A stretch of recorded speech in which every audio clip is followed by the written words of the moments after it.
Oke, selamat datang kembali di pembahasan kita. Kali ini kita mau gali lebih dalam bab 9 dari buku Messinya Tim Hartford. Fokusnya ini agak unik ya. Iya, tentang kenapa sedikit kekacauan dalam hidup kita sehari-hari itu mungkin malah bagus. Betul. Mulai dari inbox email yang numpuk, cara kita ngobrol, sampai ke tempat main anak-anak. Sumbernya menarik banget ini. Nah, iya. Nanti kita lihat gimana tokoh kayak Benjamin Franklin yang kita kenal rapi banget, ternyata malah kesulitan sama keteraturan. Oh iya, terus ada Arnold Schwarzenegger juga ya, yang katanya sengaja kosongin jadwal. Betul. Sama kita bakal singgung juga soal algoritma kencan online. Beneran secanggih itu nggak sih? Oke, jadi misi kita jelas ya. Kita mau coba pahami dari Hartford ini, kapan sih usaha kita buat selalu rapi jali, itu malah jadi kontraproduktif. Dan kapan justru berantakan sedikit itu malah bawa manfaat buat hidup kita gitu. Sip, kita mulai dari yang paling ikonik mungkin ya, Benjamin Franklin. Dia kan identik banget sama 13 kebajikannya itu, termasuk keteraturan. Nah, justru itu. Ini paradoksnya Franklin, dia emang punya daftar 13 kebajikan itu, dan salah satunya order atau keteraturan. Tapi dia ngaku sendiri loh di memornya. Ngaku apa dia? Ngaku kalau dari semua kebajikan itu justru keteraturan ini yang paling susah dia kuasai. Seumur hidupnya dia berjuang dan sering gagal. Mejanya katanya sering banget berantakan. Wah, padahal dia kan sukses banget ya. Penemu, negarawan, gimana tuh? Dia anggap itu kelemahan dong. Dia memang anggap itu kelemahan, tapi kalau kita lihat kesuksesan dia yang luar biasa, itu terjadi meskipun ada kekacauan itu. Atau jangan-jangan karena kekacauan itu, ini kan menantang banget asumsi kita kalau rapi itu selalu lebih baik. Menarik banget. Dan ini nyambung ke cara kita ngelola perintilan sehari-hari juga ya, kayak dokumen gitu. Iya, pas banget. Soal dokumen, kertas-kertas gitu. Ada studi menarik dari Whitaker sama Hirschberg. Mereka bandingin dua tipe orang. Filers, yang sistem filingnya rapi banget. Sama pillars ya, yang suka numpuk. Nah, itu dia, sama pillars. Intuisi kita kan bilang, filers pasti lebih oke, lebih efisien. Iyalah, jelas kan rapi. Ternyata, nggak selalu gitu loh hasilnya. Studi itu malah nemuin kalau para pillars, si penumpuk ini, seringkali malah lebih cepat nemuin dokumen yang mereka cari. Loh, kok bisa? Kayaknya karena tumpukan itu secara nggak sadar merefleksikan prioritas dan apa yang lagi sering dipakai gitu. Terus mereka juga lebih gampang buat mutusin mana yang udah nggak perlu dan dibuang. Oh, sementara yang filers. Nah, yang filers ini habis waktu buat ngurusin sistemnya itu sendiri. Kadang malah jadi sayang mau buang dokumen lama, padahal udah nggak relevan. Kebayang sih. Saya jadi mikir soal inbox email nih. Kan banyak ya, termasuk saya juga mungkin, yang bikin folder macam-macam biar rapi. Itu gimana menurut sumber ini? Seringnya itu juga kurang efisien ternyata. Katanya kita bisa habiskan sekitar 10% waktu kita buat email itu cuma buat ngorganisir folder-folder itu. Padahal? Padahal kan sekarang fungsi search di email udah canggih banget. Nyari email spesifik pakai search itu seringkali jauh lebih cepat daripada kita ngubek-ngubek folder yang udah kita bikin rapi itu. Jadi kekacauan yang bisa dicari malah lebih efektif. Masuk akal juga sih. Terus gimana soal perencanaan waktu? Jadwal yang super detail, itu masuk kategori kerapian yang nggak bagus juga. Bisa jadi, ada studi dari Kirschenbaum ini ke mahasiswa. Hasilnya lumayan bikin kaget. Gimana itu? Jadi mahasiswa yang bikin rencana harian super detail, spesifik banget gitu, ternyata motivasi sama jam belajarnya malah turun. Malah turun? Kok bisa? Mungkin karena terlalu kaku ya.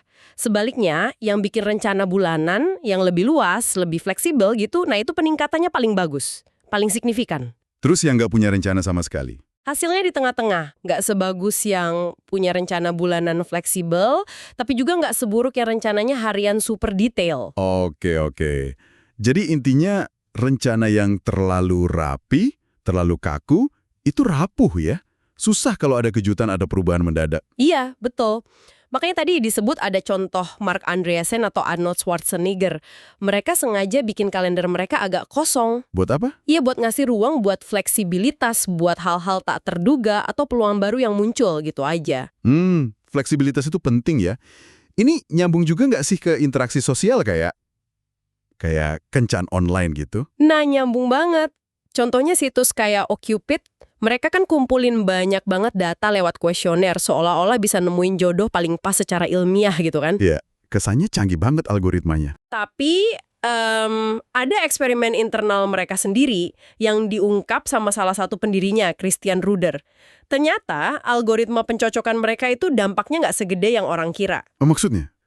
Ya, bahkan waktu mereka coba manipulasi data kecocokan, misalnya Bilal pasangan yang sebenarnya nggak cocok jadi cocok banget menurut sistem, itu nggak banyak ngubah hasil akhirnya. Orang tetap interaksi aja.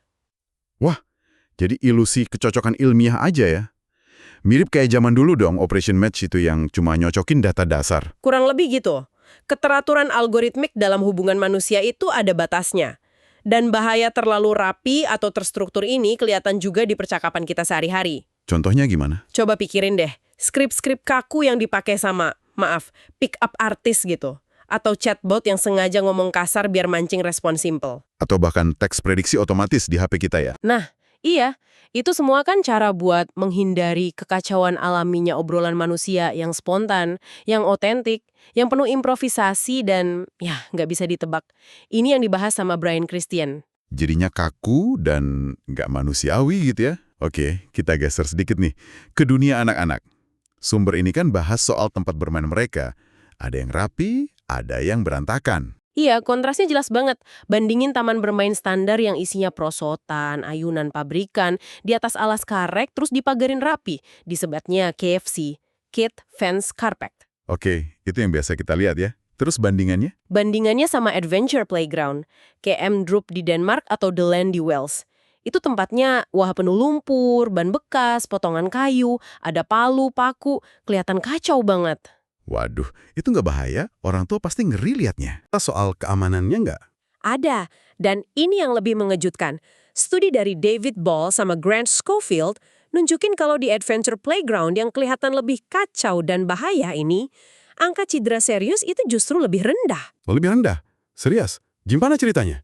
Kayaknya karena anak-anak jadi lebih awas, lebih perhatiin lingkungan sekitar, mereka belajar batas kemampuan diri mereka secara alami, nggak terlena sama rasa aman yang palsu dari alat-alat standar. Mereka jadi lebih hati-hati gitu ya? Bisa jadi.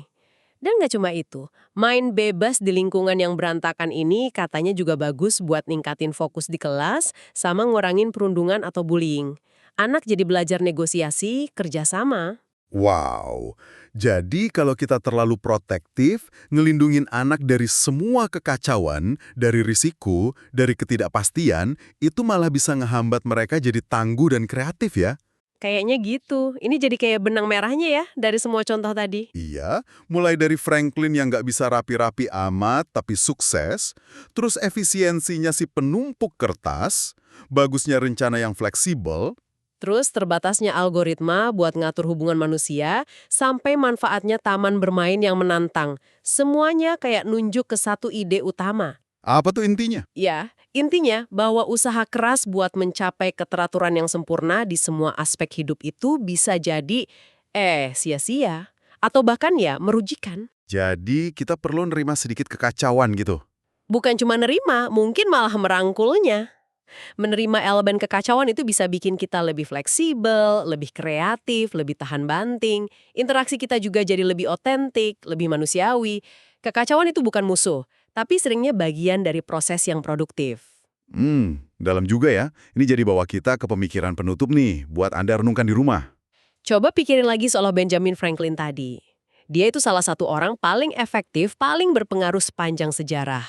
Tapi dia terang-terangan ngaku gagal total dalam usahanya jadi teratur. Dan kegagalan di satu aspek itu nggak menghalangi sukses besarnya di bidang lain ya. Sama sekali nggak. Nah, pertanyaan buat Anda. Apa nih? Adakah kekacauan dalam hidup Anda sekarang? Mungkin meja kerja yang agak berantakan, atau jadwal yang nggak terlalu kaku, atau cara Anda ngerjain sesuatu yang nggak sistematis banget. Yang selama ini Anda anggap sebagai, kekurangan gitu. Iya, yang Anda anggap kelemahan, coba renungkan. Jangan-jangan itu justru sumber kekuatan tersembunyi Anda. Sumber fleksibilitas, kreativitas, atau kemampuan adaptasi Anda yang sebenarnya. Coba dipikirkan lagi deh.